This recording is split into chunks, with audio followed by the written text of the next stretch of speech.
Epicuro. Cuando escuchamos ese nombre, ¿qué se nos viene a la cabeza? Lujo, ¿verdad? Placeres sin fin.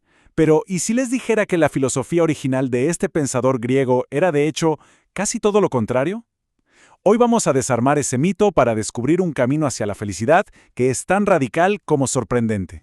A ver, si alguien dice que lleva una vida epicúrea, uno se imagina de inmediato, no sé, restaurantes carísimos, vinos de colección, una vida de pura indulgencia y excesos, casi como un influencer de lujo de la antigua Grecia. Pero la verdad es que esa imagen no podría estar más lejos de la realidad. Veamos cómo la historia terminó distorsionando por completo su legado. Ok, vamos a aclarar esto de una vez por todas. Aquí está el gran choque de realidades. Por un lado, el mito moderno nos vende esta idea de buscar siempre más lujo, más intensidad, más cosas. Por otro lado, la realidad de Epicuro era radicalmente simple. Para él, la meta no era andar buscando picos de euforia, sino alcanzar un estado de tranquilidad. Su objetivo no era añadir placeres, sino eliminar las fuentes de ansiedad. Una idea que, seamos sinceros, choca de frente con nuestra cultura actual del consumismo y la gratificación instantánea. Y para entender de dónde sale esta idea tan diferente, tenemos que viajar en el tiempo. Epicuro no estaba filosofando desde una torre de marfil, estaba literalmente creando una medicina para un mundo que, como el nuestro, se sentía roto y lleno de ansiedad. Imaginen la escena.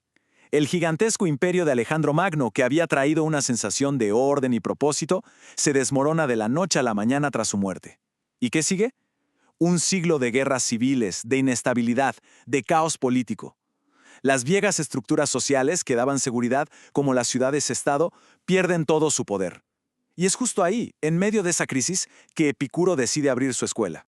Pensemos un momento en cómo se debe sentir eso. De un día para otro, todas las certezas se desvanecen. Las instituciones en las que se confiaba pierden credibilidad. La gente se siente aislada, con una ansiedad terrible por el futuro. ¿Nos suena de algo? Esa era la crisis de la antigua Grecia, y de esa sensación de desarraigo nace una pregunta muy moderna. Si las viejas estructuras ya no nos dan seguridad ni felicidad, ¿cómo construimos una buena vida por nuestra cuenta? Y esta frase es básicamente su declaración de principios. Para Epicuro, la filosofía no era un juego intelectual, tenía que servir para algo, tenía que ser una herramienta práctica, una medicina para el alma que fuera capaz de calmar las ansiedades de la vida real. Y claro, como un buen doctor, no solo diagnosticó el problema, sino que propuso una cura, una receta bien clara, un remedio diseñado para atacar de raíz las 4 grandes enfermedades del alma que nos impiden vivir en paz. Él lo bautizó el tetrafarmacos, que suena súper técnico, pero literalmente significa el remedio de 4 partes. Inspirado en una pócima real de la época, Epicuro nos ofrece una prescripción filosófica para alcanzar la serenidad.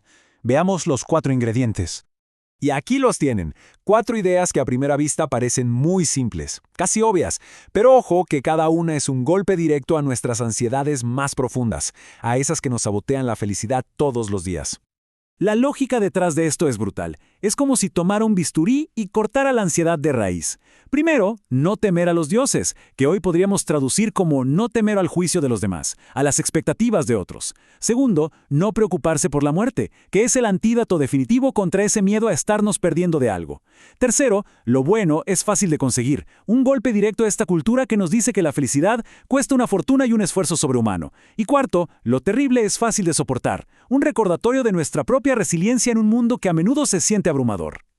Y con esto llegamos al meollo del asunto, al tema más famoso y al mismo tiempo al peor entendido de Epicuro, el placer.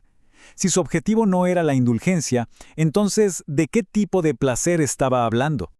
Y acá es donde Epicuro de verdad rompe con todo. Vivimos en un mundo que nos bombardea con la idea de buscar el próximo rush de dopamina, la próxima notificación, el próximo estímulo, y de repente llega este tipo y nos dice que el placer más grande de todos es la calma. La ataraxia y la aponia no son estados de éxtasis, son estados de equilibrio.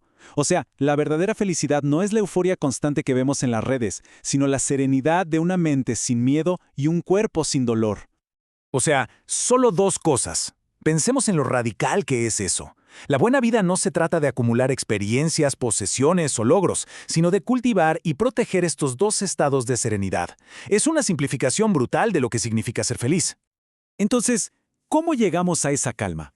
Bueno, Él nos da una especie de manual de instrucciones para nuestros deseos. Primero, los naturales y necesarios. Hay que satisfacerlos sí o sí. Son la base.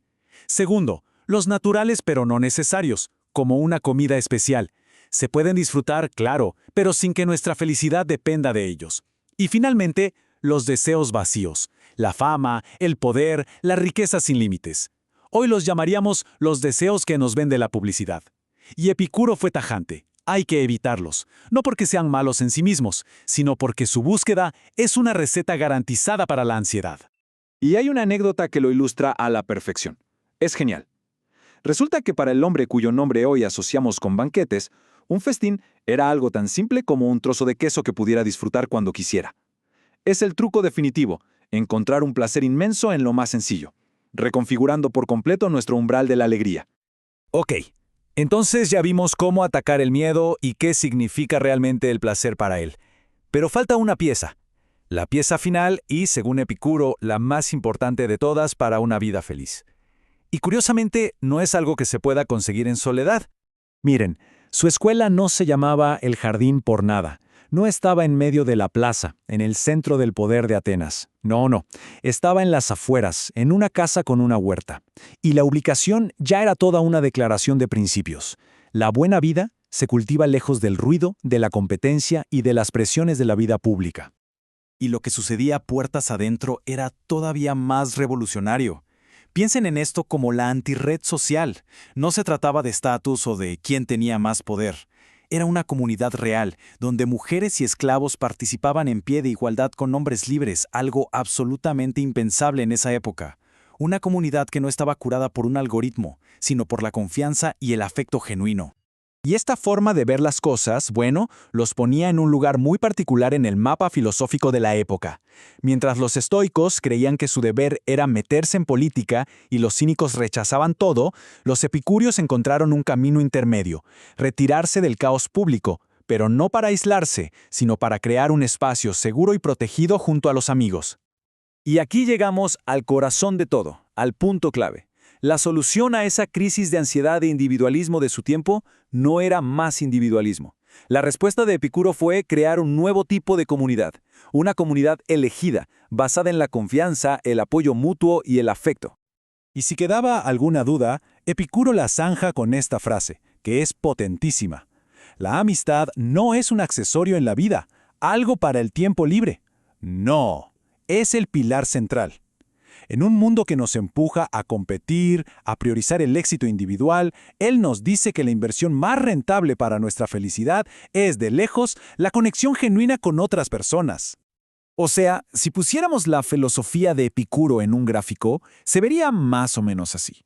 Sí, liberarse del miedo y tener nuestras necesidades cubiertas es fundamental, claro, pero la base que sostiene todo lo demás, el componente mayoritario, es la amistad.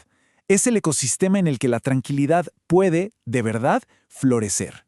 Y esa es la gran pregunta que Epicuro nos deja y que resuena con una fuerza increíble hoy en día. Vivimos en un mundo obsesionado con medir la felicidad con métricas como la riqueza, los logros o los seguidores. Y si la verdadera medida de una buena vida no es lo que acumulamos, sino la calidad de los lazos que construimos, quizá la felicidad no está en la cima, sino en la conversación tranquila con un amigo en el jardín.